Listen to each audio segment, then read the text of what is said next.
welcome back to another exciting episode of Ride with Hartley. I'm going to energize this ride with a little bit of a super drink. Today, hold on. Today's going to be a hot day. It's already too hot and it's going to get hotter. So, when you live in California, what do you do when it gets hot? Well, there's a big cold ocean just west of here. That's where you go. But until then, I'm going to test out some new equipment. Alright, so today, get all set up here. My friend's getting a KTM bike and we're going to go ahead to the coast. But I'm waiting for him to text me. So in the meantime, I'm here in hot San Luis Obispo. Beautiful, but it's blisteringly hot.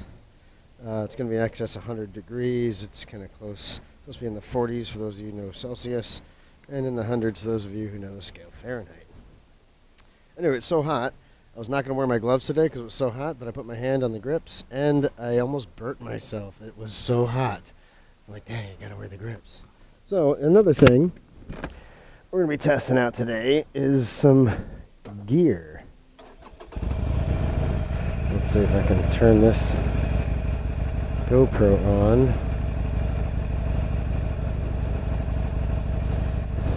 And, alright, let's try to sync. Let's do this. So, what am I talking about today out in the hot, blistering sun? What I'm talking about is a cooling system for my bike. And I don't mean a oil cool system for my engine or a water cool system for my motor. I'm talking a cooling system for me, the person, the rider. No, there's no such thing as air conditioning on a motorcycle. You can just get the wind right there. But sometimes the wind you're dealing with is very hot. Like right now, well, I'm just sitting here. As I'm moving, I'm actually moving through 90 plus degree air. So that just makes you feel warmer. So anyway, in a dry climate like we live in California here, we have very dry heat. Dry heat will absorb moisture very, very well. Why isn't this light going? Anyway, they have something called swamp coolers, which is based on the evaporative cooling. You take a wet sponge, blow wind across it, blow warm, dry air across it. It will evaporate the water, and that evaporation creates a cooling effect. Temperature drops. So I am today wearing by BILT this vest. It's like a silver shiny vest that I soak in water for a couple minutes, wring it out, and it basically has a spongy, like some type of water retentive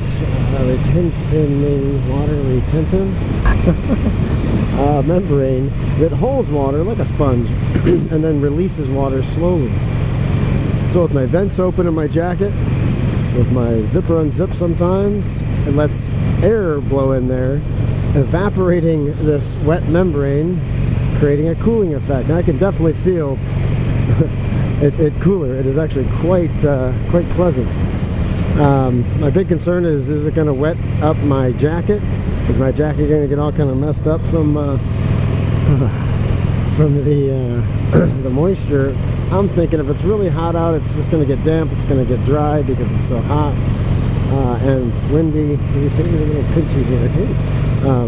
So I'm not too concerned, but I'm testing it out. I'm going to ride for a little while, see what my jacket feels like. I'm actually feeling it right now, and I don't feel really any moisture in it that's significant.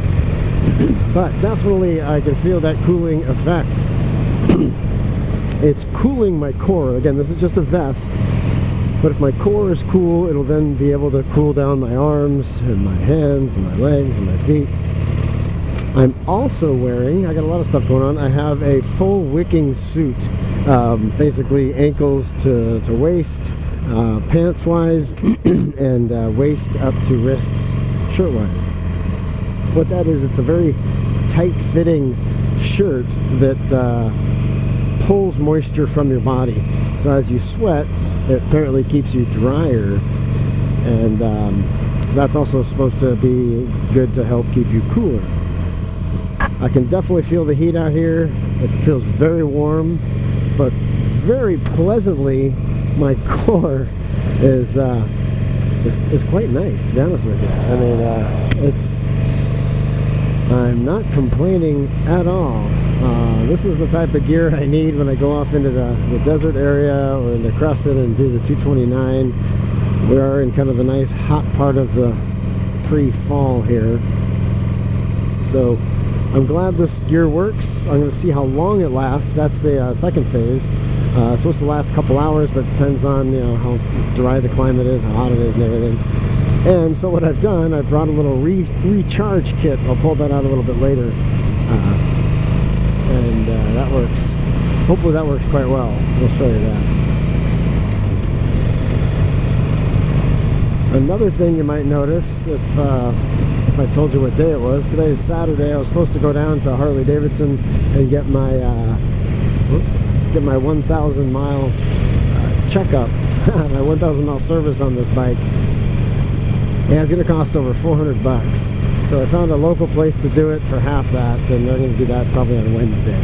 So again, I'm still a little cautious about going really far distances on this. It's kind of acting funny around 3,000 RPMs. It tends to kind of jump a little bit, and it's not doing it now. They're just reflashing the software. Will probably fix that. Anyway, I want to have a little review on the other gear that I wear. One of the viewers asked about what I wear. Asked if I was wearing Levi's. And no, I do not wear Levi's jeans. I have worn Levi's jeans, but the jeans I wear they look like just regular jeans, but they're actually motorcycle riding pants, motorcycle riding jeans, if you want to call them, that are lined with Kevlar, or a material like Kevlar. So yes, they're thick, they're warm, but they're very protective. There's actually a little cup in here, a space in there where I can slide in a knee protector, and they're by Street and Steel. A really, really comfortable pant. Actually, my favorite pair of pants to wear. Yes, they're thick on hot days. Why the heck would you wear something like that? Well, actually, it is, let's go up here. They're very comfortable, and there's a liner between the Kevlar type material and your skin, so it actually keeps you fairly cool. On really hot days, believe me, I've been warm. I kid you not, they do get warm, but it's not the heat that you would think, if that makes sense. Yeah, I'm gonna zip this up a little bit more. So I love these. I wear them pretty much every single day. The most comfortable pair of jeans I've ever worn, and they're very safe. So to have that little protection. Now, yes, I do have those long wicking pants underneath, so I got a lot of layers. My legs do not really feel hot at all. I'm actually quite comfortable right now. And the temperature, if we can see it, I can't really see right there. It's definitely in the mid-upper 90s, what it feels like. It's high 30s. It's beautiful out here. Now, if this works, this is going to completely expand the scope of my riding.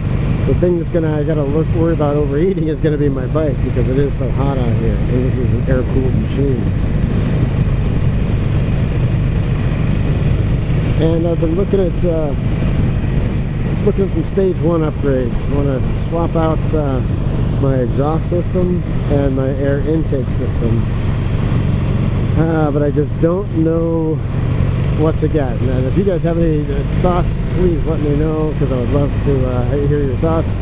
Here's my criteria.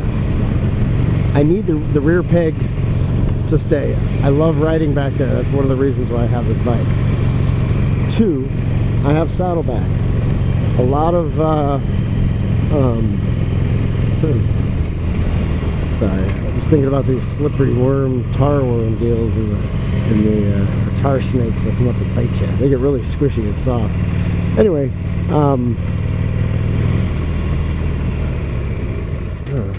the exhaust. Whenever you have to put on the brakes hard, always look in the rearview mirror, see what's coming behind you. Have an exit point if you need to get out. So you don't want to get rear-ended. That's very uncomfortable on a motorcycle. Anyway, what was I saying? Oh yeah, I need the pegs there. I have saddlebags, and a lot of the exhaust systems can interfere with the saddlebags, meaning that the exhaust would be blowing right into them, or it would come too close. And I can probably modify my saddlebags to an extent, but I don't want to. I want to make sure they're still functioning. Plus, I don't want to lose ground clearance. Some aftermarket exhaust systems hang very low, and you would lose some lean angle on the right. I don't want that to happen. Also, yeah, I'm a picky little son of a bitch, aren't I? Also, I don't want them to be too loud. I want them to have a nice hearty tone to them so that it sounds good, a little better than this. But I don't want it to be obnoxiously loud because where I live, people are real close by, and I just don't want to upset them all. So, and with the exhaust system, I don't want it just for looks and sound. I want it to actually increase the performance. So, helping not just a slip-on muffler, it'd be nice to get the full head pipes replaced as well. But we're talking some bigger money there. So, I'm still looking. If you guys have any suggestions, send them my way. And I'm going to see how this works out. Well, temperature-wise, I'm still feeling pretty nice. I'm going to check the warmth of the wetness of my jacket. Mainly at the bottom, I'm thinking is all the water is going to kind of sag, sag to the bottom of the jacket, which will make it possibly drip, and who knows what else. Alright, yeah, on a hot day like this, anytime you see those little tar snakes, these little bits of poop and cracks in the road, that is where they've put tar in a crack, and it's great because it flexes as the crack expands and contracts due to the changing weather conditions. But because of the nature of its ability to expand, it also means it has the ability to get squishy and soft in the hot sunlight today. If you were to put your finger on one of those things, you would be able to squish it around and practically pull it off as if it were old chewing gum. So what's that to do with cars and motorcycles? Well, nothing really with cars. Cars handle it fine. A motorcycle, though, if I go on a turn, look what's up there, and I ride my bike over one of those while I'm leaned, the G-forces are pulling me to the outside of the turn, that can actually cause, that coupled with the acceleration of my tire, can slip, and you could take a spill. So on a hot day, always be cautious of those little worms. I call them worms, other people call them snakes. I guess snakes is better because they don't bite you. Worms aren't really much of a threat unless you eat some bad meat. Anyway, guys, wanted to just touch base with you real quick, let you know what I'm doing. And we're going to have a great ride this afternoon as well, so stick with us. We'll see you soon. Fun trade here.